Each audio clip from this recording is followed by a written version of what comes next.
Today's lesson is going to cover Lewis diagrams, and then it's also going to introduce you to the building the periodic table activity. So we're going to start with a little bit of review, and you'll notice it's asking, what does the octet rule state? Well, the octet rule is explaining kind of these atoms' desire to have 8 valence electrons. Okay, that happens to be the magic number, the number that just adds perfect balance to it. You might say to yourself then, since we use the word valence, what electrons are considered to be valence electrons? Those are the ones that are found in that outermost energy level, that outer ring. Those are the movers and the shakers. And so when drawing a Lewis dot diagram, what we're going to do is we're going to use a series of dots to represent valence electrons in an atom. I want you guys to place these dots in a very specific order. What we're going to do is we're going to start on the right side and then just rotate counterclockwise using the four, the top, bottom, left, and right. So we're going to start on the right side, then go right, top, left, bottom. Then you start pairing them up, right, top, left, bottom. And so what that looks like is this. So this is just a generic form. So you start with the symbol in the middle. So not X, but the actual symbol for the element. Then you just start with the dots. You start with one here on this, one. So right, top, left, and then the bottom. Then you start pairing these dots up. Okay, just so you guys know, when you do these, atoms will always have between 1 and 8 valence electrons. They'll never have none. They'll never have more than 8. So if I want to know how many valence electrons potassium has, I guess the first thing is I need to look at the periodic table. So we've got potassium right here, okay? And so you'll notice that it is in group 1. That means that it has only 1 valence electron. Okay? As you guys may or may not recall, you can determine the number of valence electrons by looking at the group number. Everything in group 1 has 1, everything in group 2 has 2, 13 has 3, 14 has 4, 15 has 5, 16 has 6, 17 has 7, and 18 has 8. These in the middle I won't ask you. They usually have 2. All right, so if you know the group number, you can tell the number of valence electrons. So when I go back here to potassium, we know that it should have 1. And if you were to draw it, it would look like this. You would put a K here. Oops, my pen's deciding to take the morning off. Put the K here and put 1 dot to the right-hand side. Okay, let's say I want to know how many valence electrons silicon would have. So I got to go back here and find silicon on the table. Here's silicon.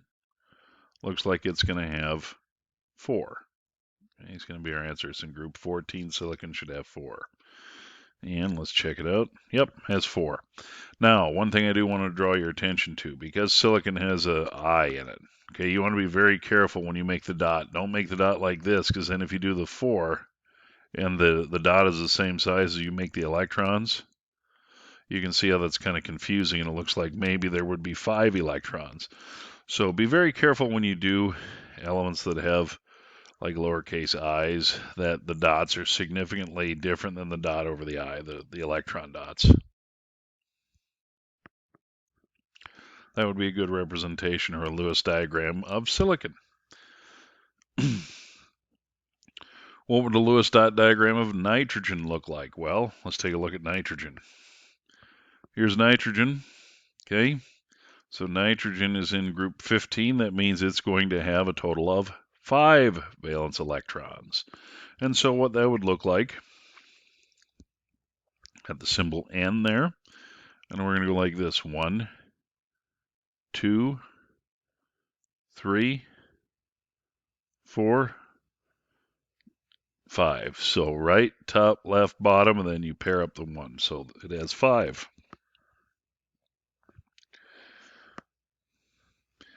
What would a Lewis dot diagram of calcium look like? So let's go back and see where calcium is. Calcium's right here. It's in group 2, so it's going to have 2 valence electrons. So this is probably how I would have you do it. Start on the right and put 1 on the top. Just so you guys know, these are not standardized, all right? So this is just the way I like to do it. So if we all do it kind of in a uniform way, it'll make more sense. You will sometimes see people that do it like this. They'll spread them apart. I mean, it's okay. Sometimes you see people that'll pair them up like this. All of them are correct. This is the way I'm going to generally do it. Okay, let's look at this question. It's a little different. It asks, how many electrons would an oxygen atom gain to reach a stable octet? Well, let's look at oxygen first. So here's oxygen. Okay, you'll notice it's in group 16, so it's going to have 6 valence electrons. And so, let's draw our picture here. I think it's probably going to give me the answer, but yeah, 2. So you're going to see why here in a second. Let's draw our oxygen atom. Okay, so it's got 6 here, 2, 3, 4, 5, and 6. Okay, and to get a stable octet, you'll notice it had 6, but it wants 8. Yeah, it's missing one. It's got room for 1 here and room for an extra 1 here. If it picks up 2 electrons, it has 8 valence electrons. Just so you guys notice, if it were to pick up these 2 from something, oxygen would get a 2 minus charge because it would have 2 extra electrons. If you look at your periodic table, then charges of oxygen and oxygen's charge is commonly 2 negative, and that's why. Okay, so it's going to pick up 2. How many electrons would magnesium lose to gain a stable octet? Well, let's take a look at where magnesium is. Here's magnesium. It's in group 2, so it's going to have 2 valence electrons. Okay, and so let's take a look at this. So it has 2, so it's going to give them up because it's easier to lose 2 than find 6 more to get 8. So this is what magnesium would normally look like, right? What might make this a little easier, instead of drawing a Lewis diagram, I might go back and draw a Bohr model of magnesium. And we've done this before. Magnesium has 12 protons. It has 12 neutrons in the nucleus. It's also going to have 12 electrons. In that first energy level, you guys recall that we drew, okay, there were 2 in here. That second energy level can hold a total of 8, right? 2n plus 2. And so we already kind of did this, and so we're already kind of used to this pattern. So there's the 8 in the second energy level, so now we have a total of 10 in our picture. When we get out here to the third energy level, you'll notice that it has 2 electrons out there, right? Well, if it wants 8, yeah, I could go find 6 more, but if you guys watch this, if we can just get rid of these 2, let's say those 2 get pooped off out into the universe.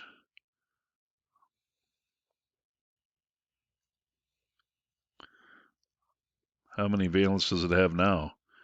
The answer isn't 0. These are now the valence out here, so now it has 8. Okay, so that's why when magnesium, when it loses these 2 valence electrons, if you lose electrons, you become positive, and it becomes 2 plus. And if you look at magnesium and its charge of its ion on the table, you'll notice that it's 2 plus. So yeah, it gives off 2 electrons. Which 2 elements don't follow the octet rule? That's going to be hydrogen and helium. Okay.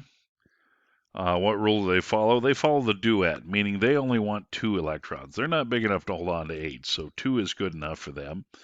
And like I said, yeah, they don't have enough protons to hold on to 8 electrons. And so anyway, that's enough to kind of get us started on with Lewis diagrams. They're actually pretty easy. We're going to shift gears here now, and we're going to go to this thing called the periodic puzzle, or building a periodic table. Okay, for this next part, we're going to look at constructing a periodic table using a series of clues. And so you're going to notice here, I'm going to scroll kind of down through here so you can see these clues. I'm going to attach this sheet as a separate sheet so you can see it a little easier. But anyway, what you're going to note that we're going to be using these series of clues to arrange these mystery elements in the periodic table. We're going to use code letters A through Z. You will note that they do not correlate. That means they're not the same. So that means, for example, if you like the element iodine is I. In this activity, I does not have to be iodine. It can be, but it doesn't have to be. Okay. So anyway, so these code letters are going to be used, and we're going to study clues given. We're going to place them in a table down here in the bottom and see if we can kind of make sense of this. And so here you're going to notice we have a series of 28 clues, and then there's a little table at the bottom. Okay, and so like I said, I'm going to link you this sheet so you can see it a little better there on your machine, but this is just to kind of get us going. What I'm going to do, I'm going to flip over to this picture. It's not the exact, but it's pretty similar to the one that's at the bottom. And I'm just going to get you guys started. I'm going to read through the first like 3 or 4 clues and kind of show you how this works, okay? So if you read clue 1, it says the following elements belong in the same family. So that means they're going to be in the same vertical column. BFT go together, DGLZ, JNV, CMS, QXY, AEO, IPH, and UKWR go together. And so, looking at this, you see that clue number 2 says H has 4 valence electrons. Well, I know what group has 4 valence electrons. It's group 14. Okay, so that means H is going to go in one of these 3 boxes. Okay, but I don't know which one. And so what I'm going to do, why is that not right? Let's try this again. Man, this is being weird. Give me a minute here. Maybe let's try this. Why is it writing so faint? And that is just bizarre.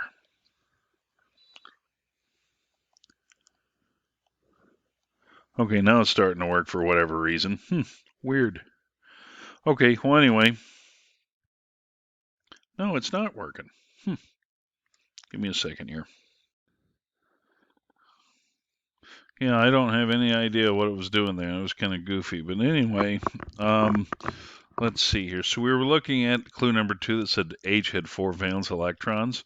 So that tells me we know group 14 is the one that has 4 valence. We don't know if it's any one of these 3, so we're going to put H up here. Not only that, but if I look at it, it says I, P, and H all go together.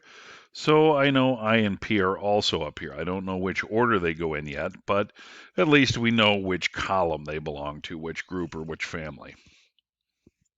Okay, clue number 3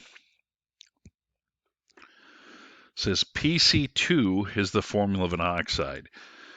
Well, we haven't done naming yet. So what I'm going to do, I kind of told you that it means C is oxygen. I look and see where oxygen lives.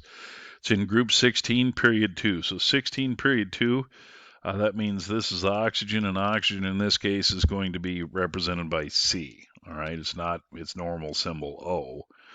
In this puzzle, it's C. Okay.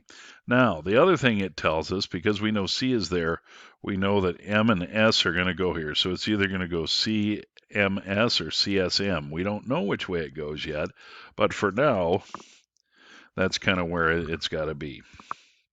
I'm going to do one more with us.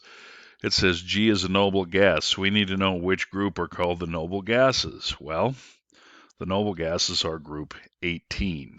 All right, so if G is a noble gas, that means D, G, L, and Z go here. I don't know in which order, but anyway, that's how that kind of goes. And you're going to go through the first 9 clues are going to tell you which column these elements are in, and then clues 10 through 28 are going to help organize them within their specific boxes.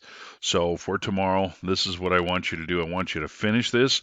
So just sketch this out on a piece of paper. and organize this guy. And then I'm going to have just a few short questions, I think only maybe 2 questions that are on the classroom that you're going to complete and turn in, and that's going to be your grade for this assignment. So, and if you guys are confused, we'll go over this tomorrow kind of together, and then we'll do some more things like this. Okay?